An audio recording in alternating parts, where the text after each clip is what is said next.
Il faut également que la valeur du bien que tu es en train d'acheter soit supérieure au prix d'achat que le vendeur propose. Tu dois te rassurer parce qu'il ne faudrait pas venir comme ça puisque la banque a déjà un gros risque de 145%.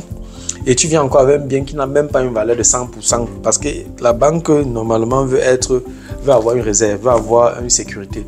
Donc si tu viens avec un bien qui a été proposé plus cher que la valeur de ce bien, c'est encore un risque supplémentaire parce que la banque va toujours dans le worst case. La banque considère qu'à un moment donné, tu peux pas payer la mensualité et qu'il faut mettre ça aux enchères. Imagine que tu achètes un bien à 100 000 euros, pourtant la valeur de ce bien c'est 60 000 euros.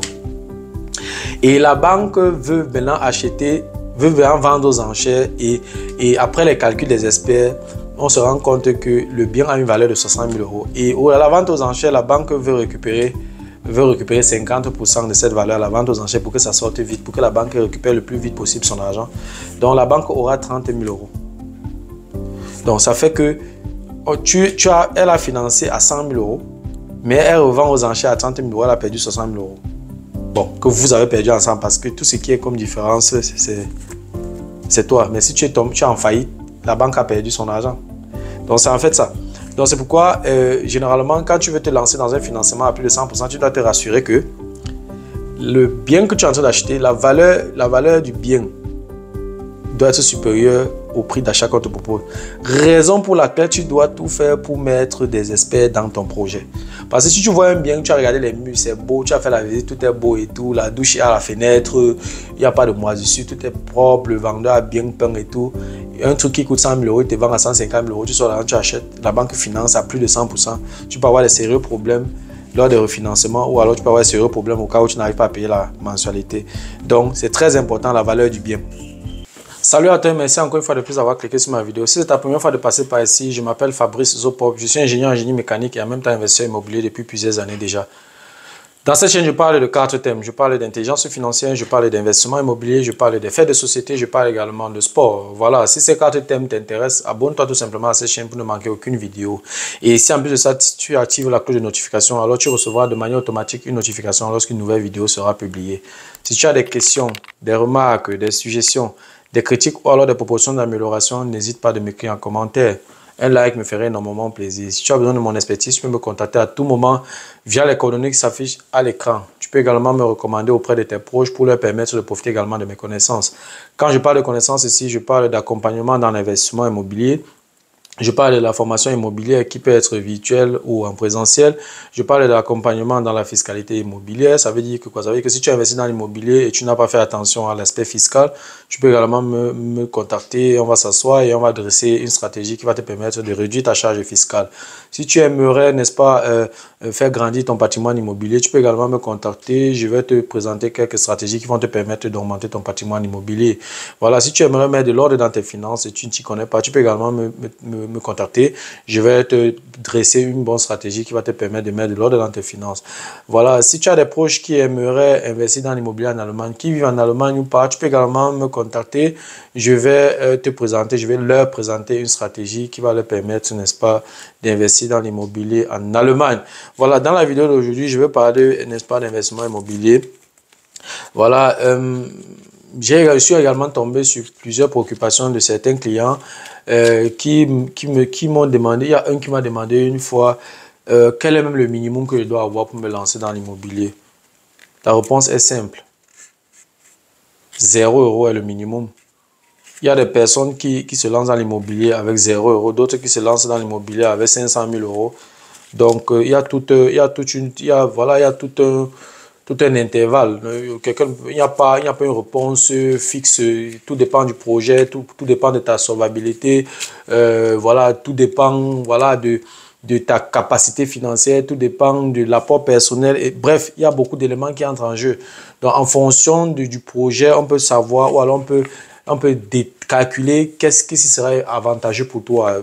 0 € ou venir avec un apport personnel. En tout cas, si ça t'intéresse ou alors si tu aimerais en savoir plus, reste scotché la suite juste après le générique.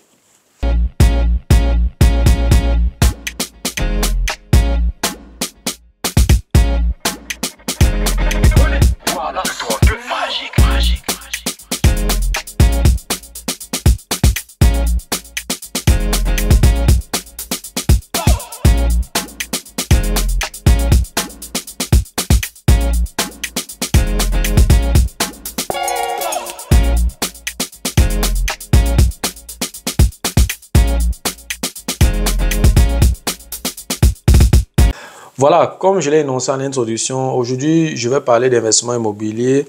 Voilà, la thématique d'aujourd'hui, c'est quel est le minimum pour se lancer dans l'investissement immobilier. Et la réponse est claire, avec 0 €, je peux me lancer dans l'immobilier.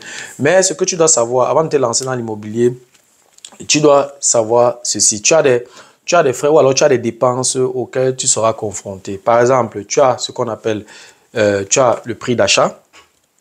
Tu as les frais supplémentaires pour l'acquisition. Quand on parle des frais supplémentaires pour l'acquisition, on parle des frais du notaire, on parle des frais de l'agent immobilier, on parle des frais de cadastre, on parle des taxes sur les mutations foncières. Voilà les 4 éléments qui constituent les frais supplémentaires pour l'acquisition. Il y a également les frais de modernisation que tu peux faire financer par la banque ou bien tu peux faire financer ça par tes propres moyens. Et ça, ce sont les dépenses que tu effectues. Tout ce que j'ai cité tout à l'heure, ce sont les dépenses que tu effectues, n'est-ce pas, avant que le bien ne soit opérationnel, c'est-à-dire le prix d'achat, les frais supplémentaires pour l'acquisition et les frais de modernisation. Donc, de manière standard, c'est-à-dire que si on regarde la plupart des financements de manière classique, les banques accompagnent les investisseurs immobiliers. Il n'y a aucun bien immobilier dans mon portfolio, dans mon portefeuille que je n'ai pas utilisé le levier de la banque. Sur tous mes investissements, j'ai utilisé ce que j'appelle l'effet de levier. C'est un élément puissant, n'est-ce pas, pour un enrichissement sain et rapide. Donc, le problème, c'est que pour que la banque t'accompagne, il y a certaines conditions. Certaines banques exigent un certain minimum. C'est-à-dire que certaines banques exigent que si elles veulent t'accompagner pour l'achat d'un bien immobilier, elles exigent les frais supplémentaires pour l'acquisition comme apport personnel. C'est-à-dire que plusieurs banques veulent financer à 100% seulement le prix d'achat et tout ce qui est comme frais supplémentaires pour l'acquisition, elles financent. Et elles sont prêtes même à financer les frais de modernisation, mais à condition que, comme apport personnel, que tu viennes avec au moins les frais supplémentaires pour l'acquisition que j'ai énuméré tout à l'heure. Et généralement, cet apport personnel, n'est-ce pas, qui correspond aux frais supplémentaires pour l'acquisition varie entre 10 et 15% en fonction des États. Il y a des États, par exemple, où les taxes sur les mutations foncières, comme dans le nord-ouest de l'Allemagne, on est à 6,5%.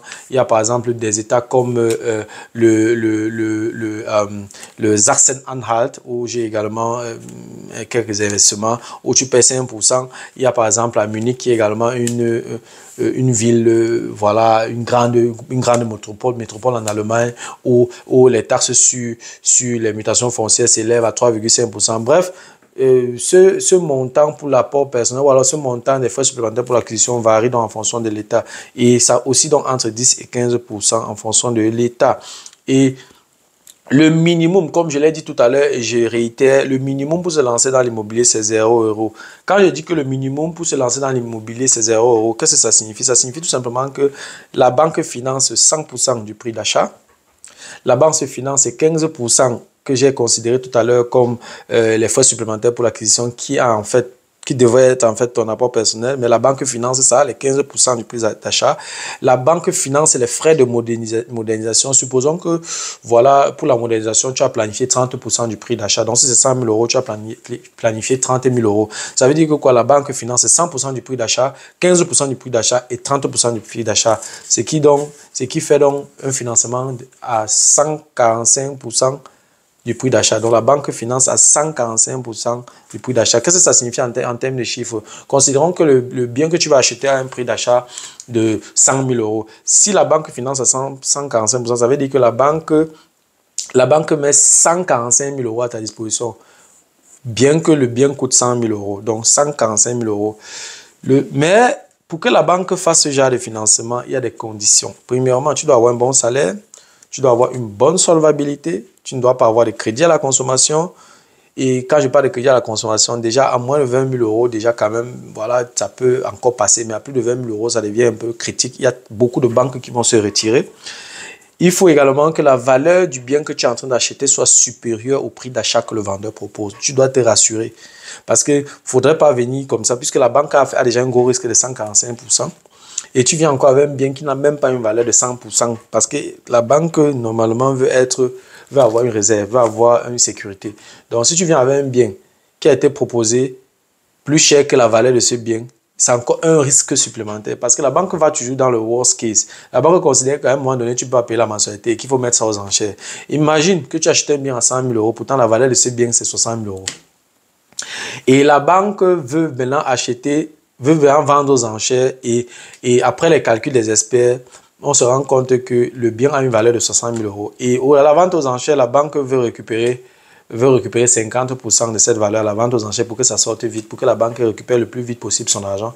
Donc, la banque aura 30 000 euros. Donc, ça fait que elle a financé à 100 000 euros, mais elle revend aux enchères à 30 000 euros, elle a perdu 60 000 euros. Bon, que vous avez perdu ensemble parce que tout ce qui est comme différence, c'est toi. Mais si tu es en faillite, la banque a perdu son argent. Donc, c'est en fait ça. Donc, c'est pourquoi, généralement, quand tu veux te lancer dans un financement à plus de 100%, tu dois te rassurer que le bien que tu es en train d'acheter, la valeur du bien doit être supérieure au prix d'achat qu'on te propose. Raison pour laquelle tu dois tout faire pour mettre des experts dans ton projet. Parce que si tu vois un bien, tu as regardé les murs, c'est beau, tu as fait la visite, tout est beau et tout, la douche est à la fenêtre, il n'y a pas de moisissure, tout est propre, le vendeur a bien peint et tout. Un truc qui coûte 100 000 euros, il te vend à 150 000 euros, tu sors là, tu achètes, la banque finance à plus de 100%. Tu peux avoir des sérieux problèmes lors des refinancements ou alors tu peux avoir des sérieux problèmes au cas où tu n'arrives pas à payer la mensualité. Donc, c'est très important la valeur du bien. Donc, raison pour laquelle tu dois intégrer un expert dans ton projet. Voilà. Et un autre paramètre qui entre dans les conditions que la banque regarde avant de t'octroyer ce genre de financement à plus de 100%, le loyer que tu planifies, même si c'est vide, s'il y a un loyer, un locataire dedans, ça veut dire que le loyer est connu. Mais si c'est que le bien est vide, tu planifies un loyer en fonction également de la localité, des loyers de la localité. Le loyer planifié doit être suffisant, n'est-ce pas, pour couvrir une bonne partie de la mensualité. Tu ne peux pas venir avec un bien dont le loyer va être 300 euros et puis la mensualité à 600 euros. Ça fait quand même, c'est la moitié, c'est quand même, ça se voit très vite. Donc, tu dois faire attention que le loyer couvre une bonne partie de la mensualité, c'est très important. Donc, ça veut dire quoi? Ça veut dire que quoi? C'est que tu dois vraiment comprendre. En tant qu'investisseur, c'est la meilleure chose que tu puisses réaliser comme rendement. C'est quand tu as 0 euros d'apport personnel. 0 euros d'apport personnel correspond à un rendement de capitaux propres qui correspond à l'infini. Qu'est-ce que c'est un rendement de capitaux propres? Un rendement de capitaux propres, ce n'est rien d'autre que la somme de ton cash flow mensuel plus le remboursement mensuel multiplié le tout par 12. Ça veut dire que cash flow annuel plus remboursement annuel que tu divises par ton apport personnel. C'est ça qu'on appelle le rendement de capitaux propres. Ça se calcule sur l'année. Donc, si c'est que ton apport personnel, n'est-ce pas, est égal à 0 euros, qu'est-ce que ça veut dire? Tu as un chiffre sur 0, ça fait l'infini. Donc, en investissant rien, en ne rien investissant, tu as un rendement de capitaux propres qui tend vers l'infini. Le problème, c'est que dans ce genre de projet, dans ce genre de constellation, l'inconvénient est que ici, le crédit va être extrêmement cher. Pourquoi? Parce que, voilà, tu as un financement, tu as 0, tu n'as pas d'apport personnel. Et très peu de banques vont t'accompagner. Et quand il y a très peu de banques, la concurrence est réduite. S'il y a une seule banque qui reste, elle peut te faire chanter sa musique. Donc, elle va élever son taux d'intérêt comme elle veut parce qu'elle est seule.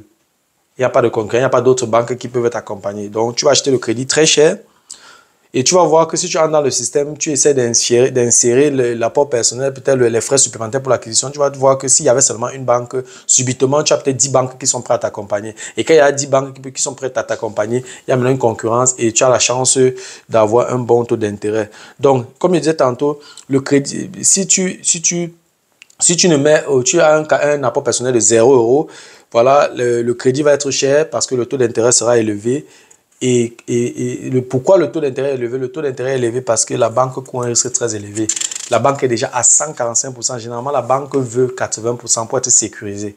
Mais tu es à 145%, ce qui est élevé quand même. Hein. Très peu de banques vont vouloir t'accompagner dans cette situation-là. Voilà un autre inconvénient. Et lorsque tu as un financement qui est supérieur à 100%, la probabilité d'essuyer un refus est également élevée. Donc, si tu as fixé un taux de remboursement, disons, voilà, considérons ce projet-là 145% de crédit, tu as fixé un taux de remboursement de 2% par an avec la banque en signant le contrat de crédit. Pendant 10 ans, c'est-à-dire que tu as fixé peut-être la première phase du financement, ce qu'on appelle en allemand Zinsbindung. Tu as fixé 10 ans. Voilà, tu as cotisé 2%, tu cotises, le remboursement que tu payes à la banque, c'est 2% par an. Donc, après 10 ans, puisque le remboursement, si on considère le crédit par annuité, n'est-ce pas, les intérêts diminuent et pendant que les intérêts diminuent, le remboursement augmente parce que la mensualité, qui est la somme entre le remboursement et les intérêts, reste constante sur la durée.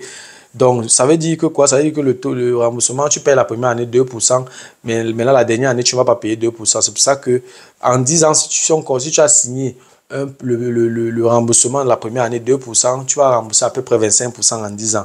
Donc, après 10 ans, lorsque tu vas vouloir faire la deuxième phase de financement qu'on appelle le refinancement, tu vas pas seulement, voilà, tu n'auras même pas encore commencé à rembourser les 100 000 euros du bien.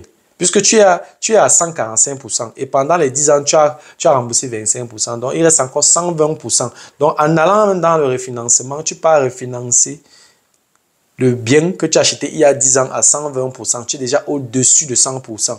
Le risque est encore très élevé si tu veux faire le refinancement. Et si tu as la malchance que les taux d'intérêt ont peu augmenté, ta mensualité va augmenter. Donc imagine, tu payais peut-être 500 euros de mensualité et puis après le refinancement, après la deuxième phase du financement, tu te vas payer 600 euros. Au lieu de progresser, tu as plutôt régressé et tu dépenses de l'argent. Donc voilà un peu le risque lorsque tu prends un financement qui est supérieur à 100%. Donc, moi, personnellement, je te déconseille d'investir dans l'immobilier avec 0 euros comme apport personnel. Parce que ensemble, j'ai parcouru quelques inconvénients. Donc, moi, voilà, je te déconseille tout simplement de te lancer dans l'investissement immobilier avec 0 euros. Tu peux au moins, si tu n'as rien fait, tu dois au moins, voilà, si tu ne veux pas trop injecter de l'argent, tu dois avoir au moins les frais supplémentaires pour l'acquisition. Et le maximum, et maintenant on parlait du minimum 0 euros. Il y a également un maximum. S'il y a un minimum, c'est qu'il y a un maximum. Le maximum, c'est les 145%. Si on reste toujours sur ce même exemple, où tu as 100% pour le prix d'achat, tu as 15% pour les frais supplémentaires pour l'acquisition, tu as 30% pour les frais de modernisation, ça fait 145%. C'est le maximum que tu peux investir. Donc, si tu veux investir tout de tes propres poches, tu veux payer tout cash et que le bien coûte 100 000 euros, tu as une modernisation de 30 000 euros à faire et tu as les frais supplémentaires pour l'acquisition de 15 000 euros, tu vas dépenser 145 000 euros. Ça, c'est le maximum que tu peux injecter, dans un investissement. Donc, le maximum, 145%. Voilà, on est à 0 euros et le maximum, on a 145%. Donc, qui représente, comme j'ai dit tout à l'heure, le bien que tu as payé cash, les frais supplémentaires pour l'acquisition que tu payes également cash sans l'aide de la banque et le financement de la modernisation que tu fais de tes propres poches. Et je te déconseille également de financer tout toi-même. Je dirais même, c'est pas intelligent. Surtout si tu achètes pour mettre en location. Si c'est pour vivre dedans, ça c'est autre chose. Mais le bien que tu achètes pour mettre en location, je te déconseille, n'est-ce pas, de financer tout toi-même. Pourquoi? Parce que en dépensant, si tu utilises le levier de la banque, tu profites de l'effet de levier à fond. Parce que si tu endosses juste les frais supplémentaires pour l'acquisition, tu vas profiter de l'effet de levier. Tu gardes ta liquidité. Si tu as beaucoup d'argent, tu gardes ta liquidité donc pour les autres investissements ou alors pour diversifier tes investissements. On a parlé tout à l'heure du maximum 145 000 euros. Donc, si tu as 145 000 euros, au lieu de prendre ça, aller acheter un seul bien, payer les frais supplémentaires pour l'acquisition et la modernisation pour un seul bien, c'est bête. Donc, tu prends les 145 000 euros là. Tu prends les 145 000 euros, tu peux dégager un autre financement, ou alors tu peux dégager un investissement de plus d'1 million d'euros. Disons, tu seras à peu près 1 500 000 euros. Donc, avec les 145 000 euros, tu prends ces 145 000 euros là, tu achètes un immeuble qui a une valeur de presque 1 500 000 euros en utilisant l'effet de levier au lieu de prendre ça pour injecter dans un seul bien. Donc, je te déconseille vivement donc cette stratégie, quoi. Donc, c'est un peu ça. Donc, du coup, qu'est-ce que je peux te conseiller de faire? Voilà, je vais tout simplement te conseiller si tu veux te lancer dans l'immobilier et que voilà, tu as trouvé un bien que tu vas acheter à 100 000 euros. On va prendre cet exemple-là. C'est le conseil que je te donne maintenant. Donc, tout à l'heure, je t'ai donné les intervalles. Tu peux dépenser 0 euros comme tu peux dépenser 145 000 euros le maximum. Donc, ce que je te conseille, c'est quoi? Lorsque tu as trouvé un bien, disons que le bien coûte 100 000 euros. Tu mets 5 000 euros de côté pour ta formation, ton accompagnement. Tu dois savoir ce que tu fais. Tu dois payer pour ta documentation et tout le reste. C'est important. Tu dois savoir ce que tu fais. Deuxième chose, tu mets 5 000 euros de côté pour ta réserve. Il peut y avoir des petits trucs que tu peux régler, que tu peux résoudre, les petits problèmes que tu peux résoudre rapidement dans le bien. Ça fait déjà 10 000 euros.